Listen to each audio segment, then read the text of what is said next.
पहिल्यांदा तर मी राज्याचे जे ओबीसी विकास मंत्री आहेत अतुल सावे यांचं मनापासून अभिनंदन करेन की त्यांनी मागे लागून हे 65 हॉस्टेल सुरू केले।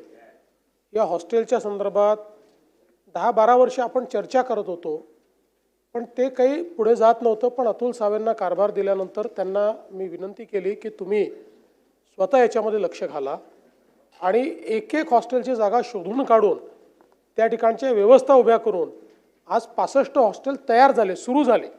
आणि म्हणून मला असं वाटतं याचं क्रेडिट आपण त्यांना दिलं पाहिजे। काही त्रुटी असतील तर त्या त्रुटी दूर करू। सोबतच आपल्याला काही भाड्याच्या इमारतीतले हॉस्टेलच चालवायचे नाही आहेत। प्रत्येक जिल्ह्यामध्ये जागा मिळण्याच्या संदर्भात त्यांनी जागा काय आयडेंटिफाय केल्या, त्या संदर्भात आम्ही त्या जागा त्यांना उपलब्ध करून दिल्या। महसूल मंत्र्यांसोबत त्यांनी बैठक घेतली। जवळपास प्रत्येक जिल्ह्यामध्ये जागा आयडेंटिफाय होते किंवा झालेली आहे। त्यामुळे त्या जागा आयडेंटिफाय झाल्यानंतर त्या जागा मूल्य त्यांच्या विभागाकडे हस्तांतरित करण्याचा कॅबिनेटच्या माध्यमातून या ठिकाणी आपण निर्णय करणार आहोत।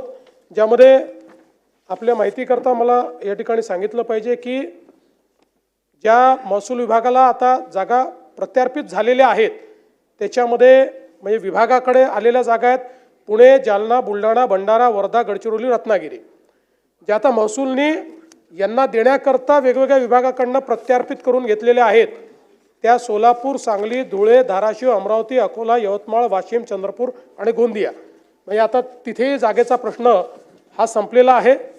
आणि आता काही जिल्हे असे आहेत की ज्या ठिकाणी जागा निश्चित झाली आहे आणि आता ती जागा हस्तांतरणाची प्रक्रिया चाललेली आहे।